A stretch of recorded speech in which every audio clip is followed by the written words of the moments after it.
আসসালামু আলাইকুম ওয়া রাহমাতুল্লাহ। প্রিয় দর্শক, কাজের ফাঁকে ফাঁকে করা যায় এমন কিছু আমল সম্পর্কে আজকের ভিডিওতে আমি আপনাদেরকে জানাবো ইনশাআল্লাহ। আমলগুলো এতই ছোট যে আপনি কাজের ফাঁকে ফাঁকে অবসর সময়ে, রাস্তা দিয়ে চলার সময় অর্থাৎ খুবই অল্প সময়ে এই আমলগুলো করতে পারবেন।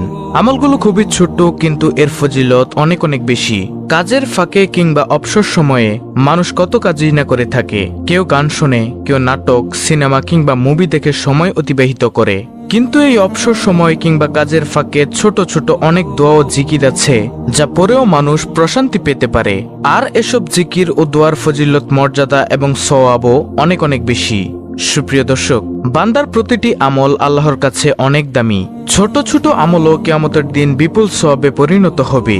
তাই ছোট বড় কোনো আমল ও সৎ কাজকে অবহেলা করা উচিত নয়। তাহলে চলুন এক এক প্রত্যেকটি দোয়া ও জিকিরের কথা আপনাদের সামনে তুলে ধরি। প্রিয় দর্শক, কাজের ফাঁকে ফাঁকে অবসর সময় আপনি করতে পারবেন আজকের ভিডিওতে এমন 10টি জিকিরের মধ্যে সর্বপ্রথম জিকিরটি হলো আল্লাহুম্মা ইন্নী আসআলুকাল আফিয়া ফিদ দুনিয়া ওয়াল আখিরা।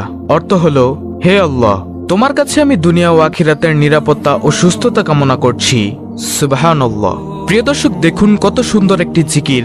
আল্লাহুম্মা ইন্নী আসআলুকাল আফিয়া ফিদ দুনিয়া ওয়াল আখিরা। হে আল্লাহ, তোমার কাছে আমি দুনিয়া ও আখিরাতের নিরাপত্তা ও সুস্থতা কামনা করছি। সুবহানাল্লাহ। অর্থাৎ আপনি যদি খালেস অন্তরে, শিরক মুক্ত থেকে, গুনাহ মুক্ত থেকে প্রতিনিয়ত এই জিকিরটি করেন, তাহলে আল্লাহ তাআলা আপনাকে দুনিয়া ও আখিরাতের নিরাপত্তা দান করবেন এবং আল্লাহ রাব্বুল আলামিন আপনাকে সুস্থতা দান করবেন ইনশাআল্লাহ।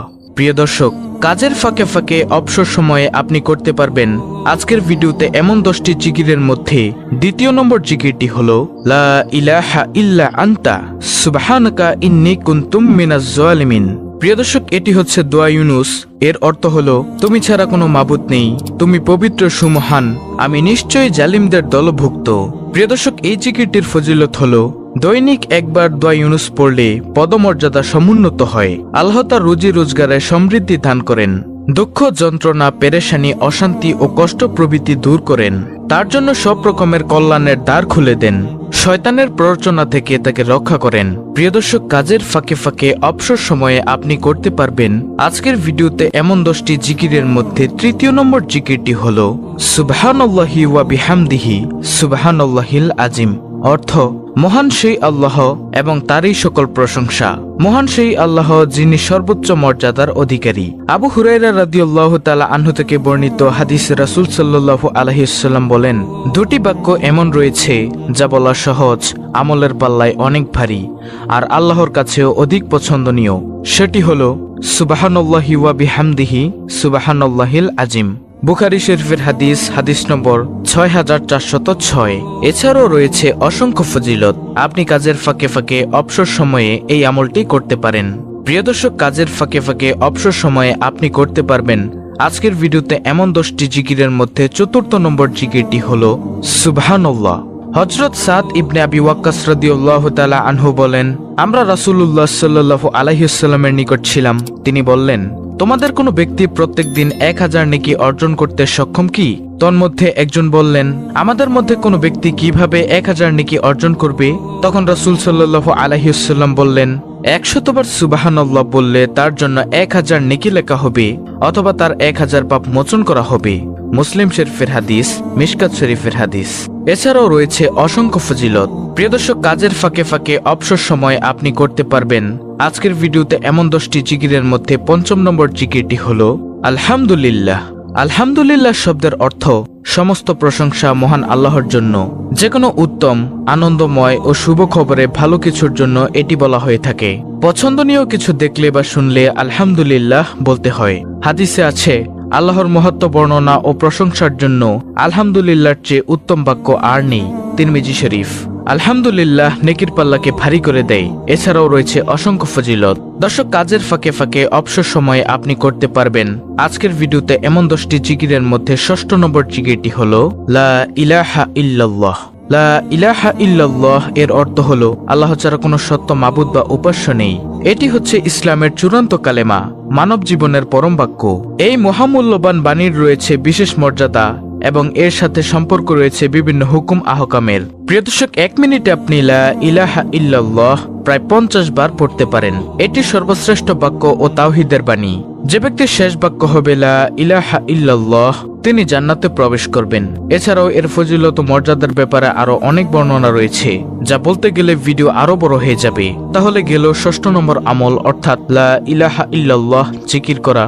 দর্শক, কাজের ফাঁকে ফাঁকে অবসর সময় আপনি করতে পারবেন আজকের ভিডিওতে এমন 10টি জিকিরের মধ্যে 7ম নম্বর জিকিরটি হলো আল্লাহু আকবার। আল্লাহু আকবার শব্দের অর্থ হলো আল্লাহ তাআলা সবকিছুর চেয়ে বড় এবং মহান। আল্লাহু আকবার শব্দটি মুমিনের ঈমানের দৃঢ়তা বৃদ্ধি করে, মনের ভিতর থেকে ভয়ভীতি দূর করে। মুমিনের জীবনের শুরু থেকে শেষ পর্যন্ত আল্লাহু আকবার এর প্রভাব তাকে আলোকিত করে রাখে। এছাড়াও আল্লাহু আকবার এর রয়েছে অসংখ্য ফজিলত, যার ফজিলত এক ভিডিওতে বলে শেষ করা যাবে না। প্রিয় দর্শক, কাজের ফাঁকে ফাঁকে অবসর সময় আপনি করতে পারবেন আজকের ভিডিওতে এমন 10টি জিকিরের মধ্যে 8ম নম্বর জিকিরটি হলো লা হাওলা ওয়ালা কুওয়াতা ইল্লা বিল্লাহ। এর অর্থ হলো আল্লাহ ছাড়া কোনো ভরসা নেই, কোনো ক্ষমতা বা শক্তি নেই। অর্থাৎ মানুষের ব্যক্তিগত শক্তি, সামর্থ্য, ক্ষমতা ও সাহস যত বেশি থাকুক না কেন, আল্লাহ তাআলা তৌফিক না দিলে তা কোনো ধরনের উপকারে আসবে না। এবং আল্লাহর সত্তা সবকিছুর ঊর্ধ্বে, সব শক্তিধর বস্তু আল্লাহর সামনে একেবারে তুচ্ছ ও ছোট। এটি একটি গুরুত্বপূর্ণ বাক্য। এর ফজিলত ও সওয়াব অনেক বেশি। যখন মানুষ নিজস্ব ক্ষমতার বাইরে কোনো পরিস্থিতি ও কাজের মুখোমুখি হয় যা সম্পাদন করা তার উপর কষ্টসাধ্য হয়ে পড়ে, তখন এই বাক্যটি পড়তে হয়। এছাড়া শয়তানের কোনো প্রতারণা ও আক্রমণ থেকে বাঁচার জন্য এই দোয়াটি পড়তে হয়, অর্থাৎ লা হাওলা ওয়ালা কুওয়াতা ইল্লা বিল্লাহ। আমলটি করার ব্যাপারে হাদিসে অনেক বর্ণনা এসেছে। আবু মুসা আশআরী রাদিয়াল্লাহু তাআলা আনহু বর্ণনা করেন, রাসূল সাল্লাল্লাহু আলাইহি ওয়াসাল্লাম একবার আমাকে বললেন, তোমাকে জান্নাতের অন্যতম ধনভাণ্ডারের কথা কি বলে দিব? আমি বললাম, অবশ্যই বলে দিন হে আল্লাহর রাসূল সাল্লাল্লাহু আলাইহি ওয়াসাল্লাম। তিনি বললেন, লা হাওলা ওয়ালা কুওয়াতা ইল্লা বিল্লাহ। হাজিম ইবনে হারমালা রাদিয়াল্লাহু তাআলা আনহু বলেন, আমি নবী সাল্লাল্লাহু আলাইহি ওয়াসাল্লামের নিকট দিয়ে যাচ্ছিলাম। তিনি আমাকে বলেন, হে হাজিম, তুমি অধিক সংখ্যায় লা হাওলা ওয়ালা কুওয়াতা ইল্লা বিল্লাহ বাক্যটি পড়ো, কেননা তা হলো জান্নাতের গুপ্তধন। তো এটি গেল 8ম নম্বর জিকির। তারপরে প্রিয় দর্শক, কাজের ফাঁকে ফাঁকে অবসর সময়ে আপনি করতে পারবেন আজকের ভিডিওতে এমন 10টি জিকিরের মধ্যে 9ম নম্বর আমলটি হলো আস্তাগফিরুল্লাহ পাঠ করা। আস্তাগফিরুল্লাহ এর অর্থ হচ্ছে আমি আল্লাহর কাছে ক্ষমা প্রার্থনা করছি। কোনো খারাপ কাজ করে পরবর্তীতে অনুতপ্ত হলে এই দোয়াটি পাঠ করা হয়। আস্তাগফিরুল্লাহ এর প্রধান ফজিলত হচ্ছে আল্লাহ তাআলার কাছে ক্ষমা পাওয়া। আমাদের প্রিয় নবী হযরত মুহাম্মদ সাল্লাল্লাহু আলাইহি ওয়াসাল্লাম তাদের জন্য সুসংবাদ দিয়েছেন, যাদের আমলনামায় অধিক ইস্তেগফার পাওয়া যাবে। প্রতিদিন আস্তাগফিরুল্লাহ পাঠ করা নবীজি সাল্লাল্লাহু আলাইহি ওয়াসাল্লামের সুন্নতের অনুসরণ। কারণ নবীজি সাল্লাল্লাহু আলাইহি ওয়াসাল্লাম দৈনিক কমপক্ষে 70 বার ইস্তেগফার পাঠ করতেন। তাহলে গেল 9ম নম্বর জিকির, অর্থাৎ আস্তাগফিরুল্লাহ ইস্তেগফার পাঠ করা। তারপরে প্রিয় দর্শক, কাজের ফাঁকে ফাঁকে অবসর সময় আপনি করতে পারবেন আজকের ভিডিওতে এমন 10টি জিকিরের মধ্যে সর্বশেষ 10ম নম্বর আমলটি হলো নবীজি সাল্লাল্লাহু আলাইহি ওয়াসাল্লামের উপর দুরূদ পাঠ করা। সেটা হতে পারে দুরূদে ইব্রাহিম, যেটা আমরা নামাজের মধ্যে পাঠ করে থাকি, অথবা সবচেয়ে ছোট দুরূদ সাল্লাল্লাহু আলাইহি ওয়াসাল্লাম। আপনি যদি দুরূদে ইব্রাহিম পড়তে না পারেন, তাহলে আপনি পাঠ করুন সাল্লাল্লাহু আলাইহি ওয়াসাল্লাম সাল্লাল্লাহু আলাইহি ওয়াসাল্লাম সাল্লাল্লাহু আলাইহি ওয়াসাল্লাম। তাহলেও আপনার দুরূদ আদায় হয়ে যাবে ইনশাআল্লাহ। দুরূদ পাঠের ফজিলত হলো, একবার দুরূদ পাঠ করলে আল্লাহ তাআলা 10টি রহমত নাজিল করেন। এ সম্পর্কে আবু হুরায়রা রাদিয়াল্লাহু তাআলা আনহু থেকে বর্ণিত, রাসূল সাল্লাল্লাহু আলাইহি ওয়াসাল্লাম বলেছেন, যে ব্যক্তি আমার প্রতি একবার দুরূদ পাঠ করে, আল্লাহ তাআলা তার প্রতি 10টি রহমত বর্ষণ করেন, তার 10টি গুনাহ ক্ষমা করে দেন এবং তার মর্যাদা 10 ধাপ বৃদ্ধি করে দেন। প্রিয় দর্শক, কাজের ফাঁকে ফাঁকে অবসর সময় আপনি করতে পারবেন এমন 10টি দোয়া ও জিকির। সংক্ষেপে আমি আপনাদেরকে আবার বলে দিচ্ছি। নম্বর 1, আল্লাহুম্মা ইন্নী আসআলুকাল আফিয়া ফিদ দুনিয়া ওয়াল আখিরা। দ্বিতীয় নম্বর জিকির, লা ইলাহা ইল্লা আনতা সুবহানাকা ইন্নী কুনতু মিনাজ জালিমিন। 3, সুবহানাল্লাহি ওয়া বিহামদিহি সুবহানাল্লাহিল আযীম। নম্বর 4, সুবহানাল্লাহ। 5, আলহামদুলিল্লাহ। নম্বর 6, লা ইলাহা ইল্লাল্লাহ। নম্বর 7, আল্লাহু আকবার। নম্বর 8, লা হাওলা ওয়ালা কুওয়াতা ইল্লা বিল্লাহ। নম্বর 9, আস্তাগফিরুল্লাহ।